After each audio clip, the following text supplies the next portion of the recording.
So the prelims. Man, there are so many great fights on this card, right? Just the early prelims, the prelims proper. Some great fights that would be on a main card any other time, right? So we start off with the featherweight clash, right? Now, there's a load of great featherweight fights on this card. It's kind of a featherweight showcase, you know what I mean? And this is the first of these featherweight matchups. We have Darren Elkins against Julian Erosa. And this is fun, right?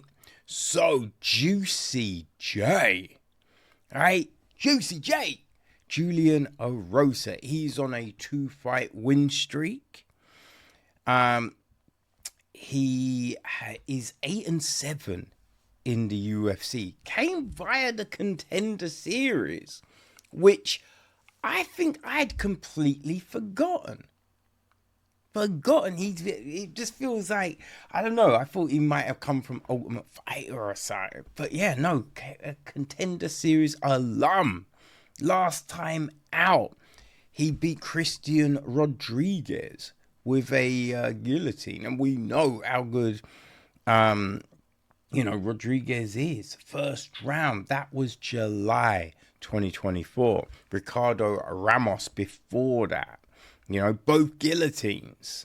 So he's the dangerous. Beat Hakeem Dawodu, Charles Jourdain, Nate Landwehr, Sean Woodson, who's on the card. Got Woodson with a DAS. You know what I mean? So he has got some good people on record. You know what I mean?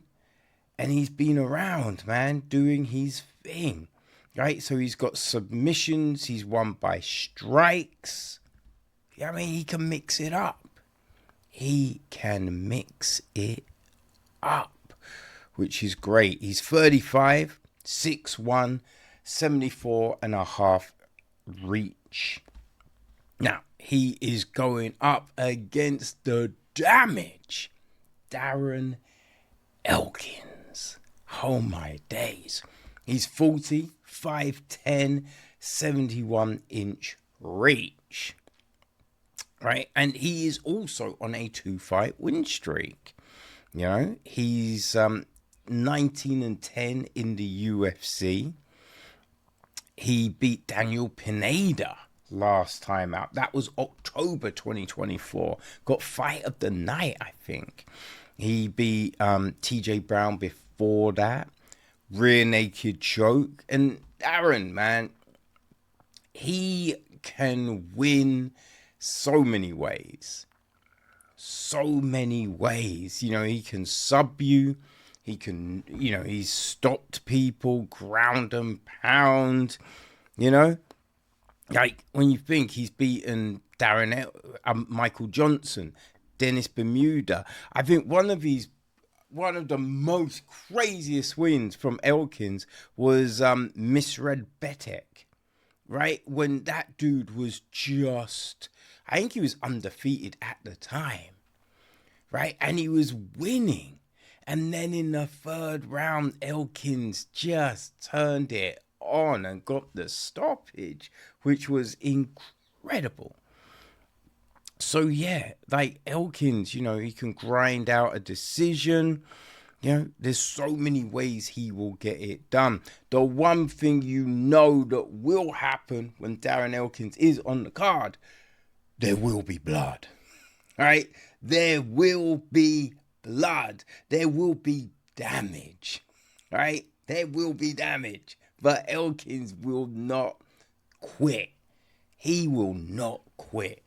And, oh man, this is a great fight. I think I'm going the damage. You know what I mean? I think I'm going the damage. But, yes, it's a great fight. It's a great fight for sure. Then we jump to the lightweights. Right? We have Jim Miller against Chase Hooper.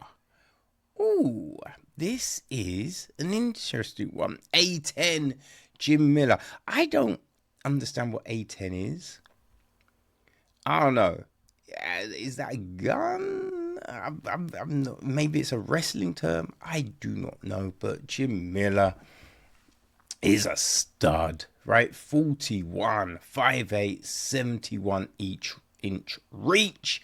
You know, fought for so long with Lyme disease and was still won fights, which is crazy, right?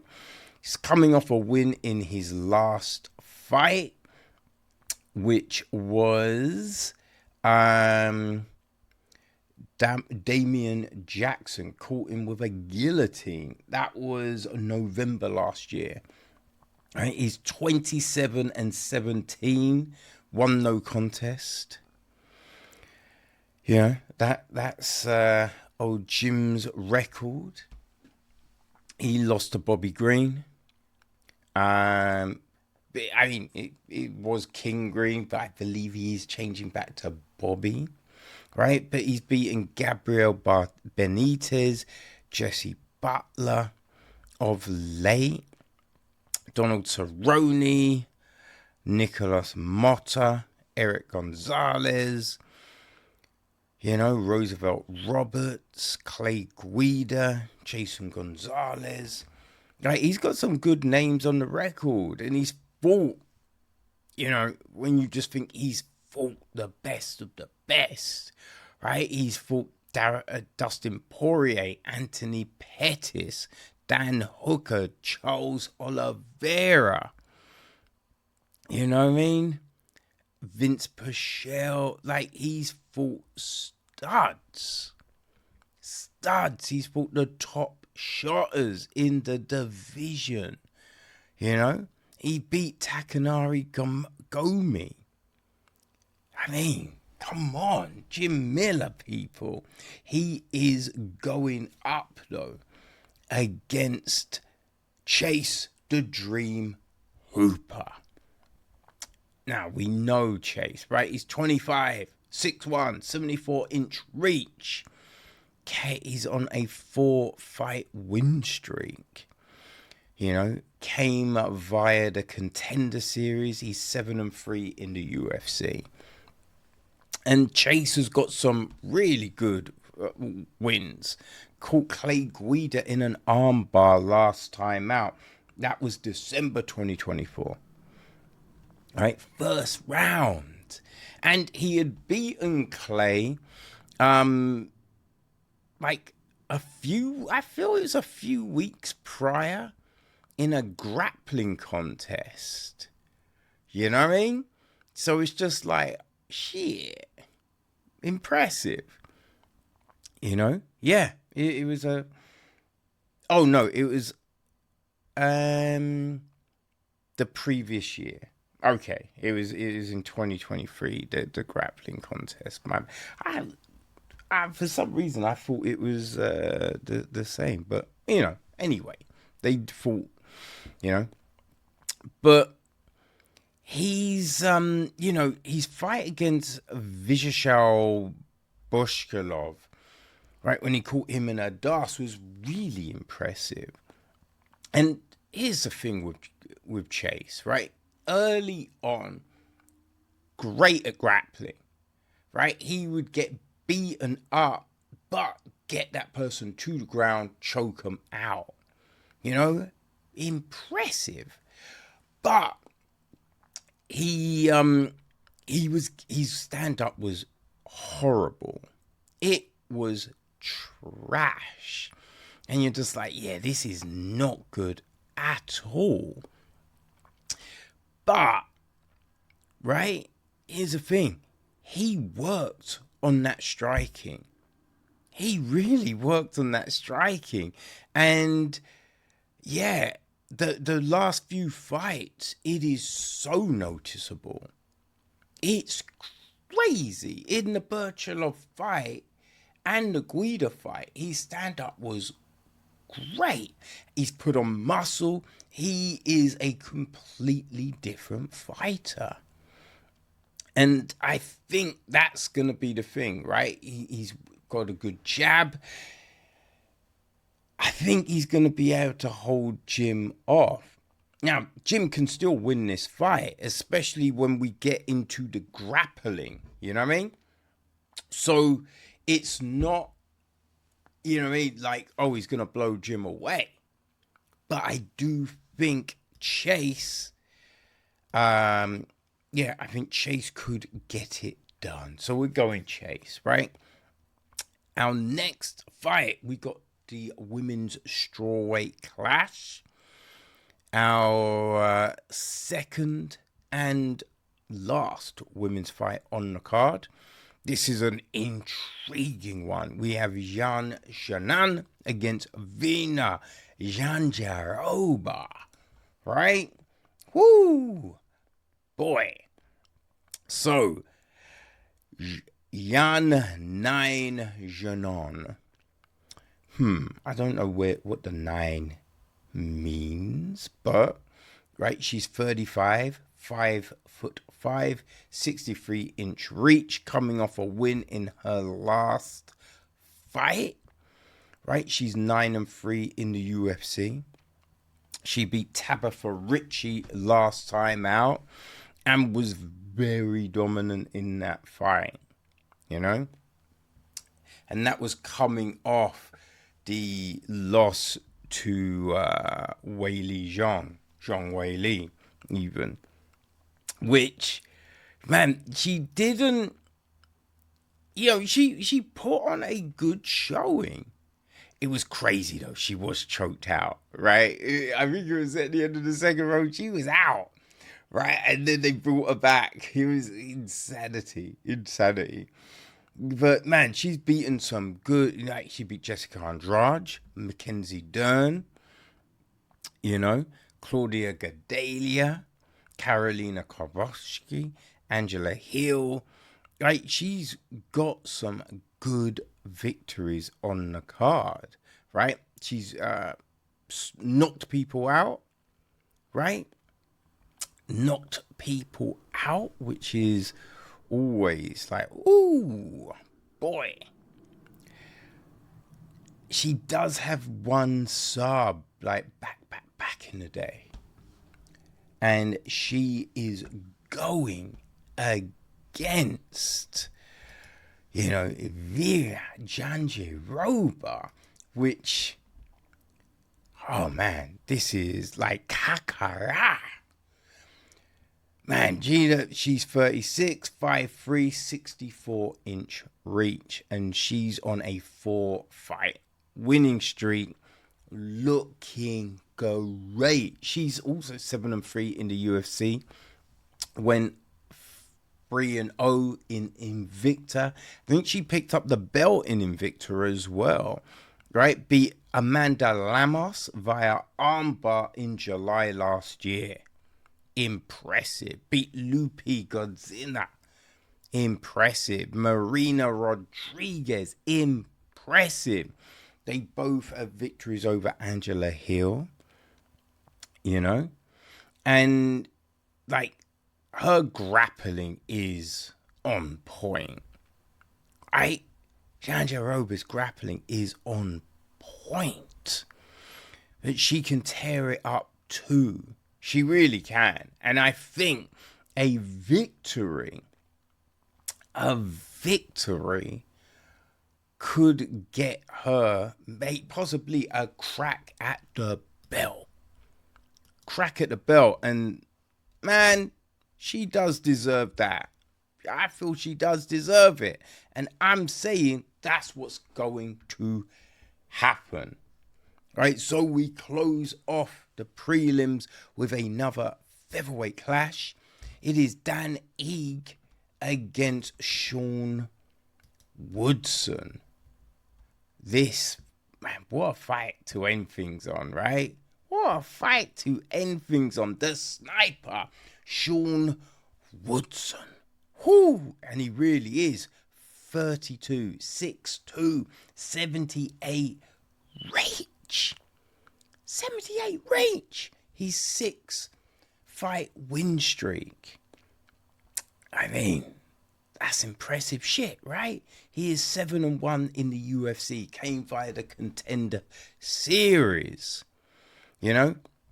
So beat Fernando Padilla, knockout, last fight, Alex Carreras, Charles Jourdain, Dennis Bazooka. Yeah, there's a weird draw against Luis Sardana. Beat Colin Anglin. Yusuf Zalal. Right? And Yusuf is a dog. Since he's been back in the UFC, he's been killing it. So his sole loss was via Darce choke to Julian Erosa, right? Who's fighting earlier on the card. But before that, he's looking so good. He is looking so good. And he's not really talked about in the featherweight division. I think putting on a good show will definitely get him, that notice, that recognition. Because Dan Ige is a dog. 50k Danny Ige, right? It's 33, 5'7", 71 each reach. He's coming off 2 losses. Right? He's coming off 2 losses. He's 10-8 in the UFC. He came by the Contender Series, But those losses, right? Lerone Murphy, who, was impressive last week, right? Lost to him last time out in October 2024. And Diego Lopez, right, in June. And we know the legend of that fight, which was insanity. Took it on a few hours' notice. Like, that was insanity. So, yes, he's lost his last 2, but two legitimate animals, right? Beat Andre Feely, Nate Landwehr, Damian Jackson, Gavin Tucker, Edson Barboza, Mizred Bektik. Like, these are great fighters. And losing to Calvin Kattar, Chang Song Yong, Josh Emmett, Musa Evelev. And the Emmett fight went the distance. Emmett can knock you out, but that went the distance.